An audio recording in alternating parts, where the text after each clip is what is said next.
Hello मेरे प्यारे students, क्या हाल चाल। हमें उम्मीद है आप सब स्वस्थ होंगे, मस्त होंगे और आप सबकी तैयारी एकदम शानदार तरीके से चल रही होगी। तो स्वागत है एक बार फिर से बहुत ही शानदार ज़बरदस्त सेशन में। तो आइए शुरुआत करते हैं। UP triple S C ANM female health worker के नर्सिंग क्लास के मिडवाइफरी के लेक्चर नंबर 56 को आज पढ़ने वाले हैं, पिछले वर्ष के पूछे गए महत्वपूर्ण टॉप 30 क्वेश्चन के साथ। तो आइए शुरुआत करते हैं। यदि आप यूपी एनम, बिहार एनम या डीएसएसबी एनम या किसी भी स्टेट एनम की तैयारी कर रहे हैं तो आपके लिए सेशन बहुत ही शानदार ज़बरदस्त होने वाला है। तो देखिए, मिडवाइफरी में 30 क्वेश्चन करने वाले हैं। इन 30 क्वेश्चन के आंसर देने की कोशिश कीजिएगा और लास्ट में हमें कमेंट में ज़रूर बताइएगा कि आपके कितने क्वेश्चन सही हुए हैं। तो आइए शुरुआत करते हैं। फर्स्ट क्वेश्चन का रहा, कोलेस्ट्रम में निम्न में से कौन सा तत्व अत्यधिक मात्रा में होता है। जो हमारा कोलेस्ट्रम होता है उसमें सबसे अधिक मात्रा में कौन सा तत्व होता है। इम्यूनोग्लोबुलिन होता है कि कैल्शियम होता है कि फैट होता है कि लैक्टोज होता है। तो कह रहा कोलेस्ट्रम में निम्न में से कौन सबसे अधिक मात्रा में होता है। तो हमारा हो जाएगा इम्यूनोग्लोबुलिन। बढ़ते हैं आगे। कह रहा किस हार्मोन का स्तर लेबर की शुरुआत में बढ़ता है। प्रोजेस्टेरोन, ऑक्सीटोसिन, इंसुलिन या एचसीजी। तो किस हार्मोन का स्तर लेबर की शुरुआत में बढ़ता है। तो हमारा राइट आंसर जाएगा ऑप्शन नंबर बी, ऑक्सीटोसिन। तो बढ़ते हैं आगे। अगला क्वेश्चन कर रहा है, एचआईवी की पुष्टि के लिए कौन सा टेस्ट सबसे उपयुक्त है। ELISA, western blot, rapid card test, CD4 count. कर रहा है एचआईवी की पुष्टि के लिए कौन सा टेस्ट सबसे उपयुक्त है। तो एचआईवी की काउंट के लिए, एचआईवी की पुष्टि के लिए कौन सा टेस्ट सबसे अधिक उपयुक्त है। तो हमारा राइट आंसर होगा option number C, rapid care test. Next. तो कह रहा है रीढ़ की हड्डी में एनेस्थीसिया देने की प्रक्रिया को क्या कहा जाता है। Spinal anaesthesia, general anaesthesia, local anaesthesia या एपिड्यूरल एनेस्थीसिया। तो कह रहा रीढ़ की हड्डी में एनेस्थीसिया देने की प्रक्रिया को क्या कहा जाता है। तो रीढ़ की हड्डी में एनेस्थीसिया देने की प्रक्रिया को हम कहते हैं एपिड्यूरल एनेस्थीसिया। नेक्स्ट। कह रहा बच्चेदानी को नरम करने वाला हार्मोन कौन सा है। FSH, LH, रिलैक्सिन या प्रोलैक्टिन। तो कह रहा बच्चेदानी को नरम करने वाला कौन सा हार्मोन है। तो हमारा राइट आंसर होगा option number C, relaxin. Next. कर प्राथमिक टीकाकरण में DPT टीके को की कितनी डोज दी जाती है। 1, 2, 3, 5। तो कर क्या प्राथमिक टीकाकरण में DPT टीके की कितनी डोज दी जाती है। तो हमारा छठे का right answer option number C. बढ़ते हैं आगे। कर एपगार स्कोर में निम्नलिखित में से क्या शामिल नहीं है। रंग, पेशाब, हृदय गति, मांसपेशियों की टोन। तो कर एपगार स्कोर में निम्नलिखित में से क्या शामिल नहीं है। तो हमारा right answer option number B, पेशाब। नेक्स्ट। कर गर्भावस्था में के दौरान एनीमिया की पुष्टि के लिए कौन सा परीक्षण किया जाता है।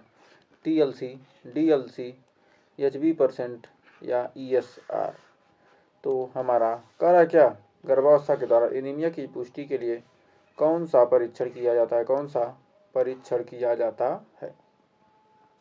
तो एनीमिया की पुष्टि के लिए गर्भावस्था में कौन सा टेस्ट किया जाता है। ऑप्शन नंबर सी हो जाएगा, HB%। Next.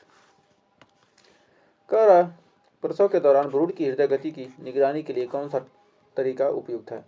Sonography, FHR monitoring, blood pressure check, X-ray. तो कह प्रसव के दौरान भ्रूण की हृदय गति की निगरानी के लिए कौन सा तरीका उपयुक्त है। तो 9वें का right answer option number B, FHR monitoring. बढ़ते हैं आगे। कह डायबिटिक माँ के शिशु के में जन्म के बाद कौन सी जटिलता आम है। हाइपरग्लाइसीमिया, हाइपोग्लाइसीमिया, हाइपर सोडेमिया या डिहाइड्रेशन। तो कह डायबिटिक माँ के शिशु में जन्म के बाद कौन सी जटिलता आम है। तो हमारा 10वें का right option number B, hypoglycaemia. बढ़ते हैं आगे। कर प्लेसेंटा का समय से पहले अलग हो जाना क्या कहलाता है। Placenta previa, abruption placenta, ectopic pregnancy या हेल्प सिंड्रोम। तो कह रहा क्या प्लेसेंटा का समय से पहले अलग हो जाना क्या कहलाता है? तो हमारा प्लेसेंटा का समय से पहले अलग हो जाना एब्रप्शन प्लेसेंटा एब्रप्शन या एब्रप्शन प्लेसेंटा कहते हैं। बढ़ते आगे। तो देखिए बारहवां क्वेश्चन क्या कर रहा है, कर नवजात की को त्वचा संपर्क कराने की सिफारिश कितने समय तक की जाती है? 30 मिनट, 1 घंटा, 2 घंटे, 24 घंटे। तो कह रहा नवजात को त्वचा से त्वचा संपर्क कराने की सिफारिश कब तक की जाती है, कितने समय तक की जाती है? तो नवजात को त्वचा से त्वचा संपर्क कराने की सिफारिश कब तक की जाती है, कितने समय तक की जाती है? तो 12वीं का right answer option number B 1 घंटा। तो बढ़ते हैं आगे। कर WHO के अनुसार सुरक्षित मातृत्व की परिभाषा में क्या शामिल है? संस्थागत प्रसव, प्रशिक्षित दाई की उपस्थिति, जच्चा बच्चा दोनों की सुरक्षा, सभी विकल्प सही हैं। तो क्या WHO के अनुसार सुरक्षित मातृत्व की परिभाषा में क्या शामिल है? तो सुरक्षित मातृत्व की परिभाषा में हमारा ऑप्शन नंबर डी हो जाएगा, सभी विकल्प। संस्थागत प्रसव, प्रशिक्षित दाई की उपस्थिति, जच्चा बच्चा दोनों की सुरक्षा। नेक्स्ट। कर किस सप्ताह में भ्रूण की धड़कन सोनोग्राफी में दिखाई देती है? 2 सप्ताह, 4 सप्ताह, 6 सप्ताह, 8 सप्ताह। तो कह रहा है किस सप्ताह में भ्रूण की धड़कन सोनोग्राफी में क्या होती है, दिखाई देती है? तो हमारा ऑप्शन नंबर सी हो जाएगा सही, 6 सप्ताह। नेक्स्ट। कर विटामिन के नवजात को क्यों दिया जाता है? हड्डियों के विकास के लिए, रक्तस्राव रोकने के लिए, भूख बढ़ाने के लिए या इम्यूनिटी के लिए? तो कह रहा विटामिन के नवजात को क्यों दिया जाता है?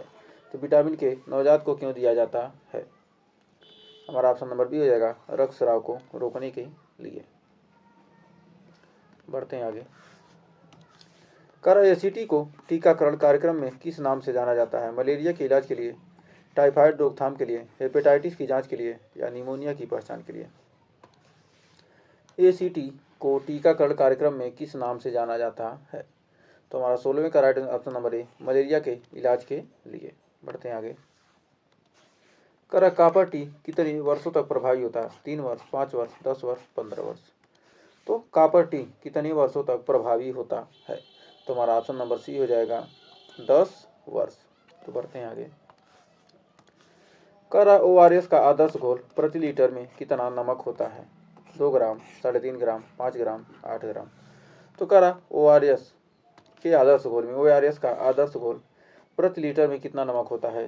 तो हमारा 18 का हो जाएगा ऑप्शन नंबर बी, 3.5 ग्राम। 1 लीटर में क्या होता है? 3.5 ग्राम। ORS में क्या होता है? नमक होता है। बढ़ते हैं आगे। कर जननी सुरक्षा योजना के अंतर्गत लाभ किसे दिया जाता है? गर्भवती महिला को, दाई को, आंगनबाड़ी कार्यकर्ता को, डॉक्टर को। तो हमारा जननी सुरक्षा योजना के अंतर्गत किसको लाभ दिया जाता है? गर्भवती महिला को। तो हमें उम्मीद है यहाँ तक आपको कोई डाउट नहीं होगा। तो बढ़ते हैं आगे।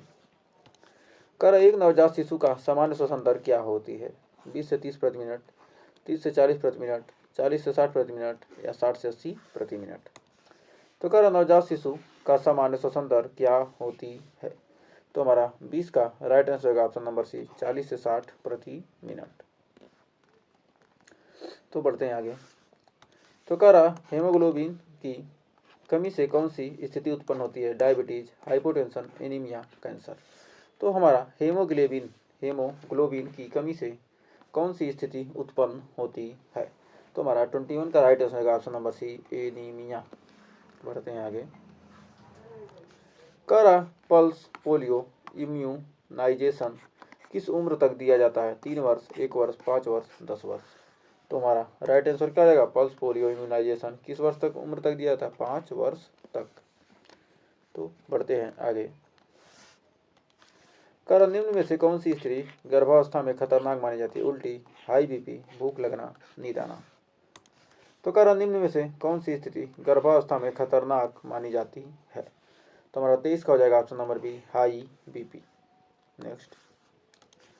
कर IFA टैबलेट में आयरन की मात्रा कितनी होती है? 60 mg, 30 mg, 100 mg या 50 mg? तो IFA टैबलेट में आयरन की मात्रा कितनी होती है? तो IFA टैबलेट में आयरन की मात्रा होती है 60 mg। बढ़ते हैं आगे।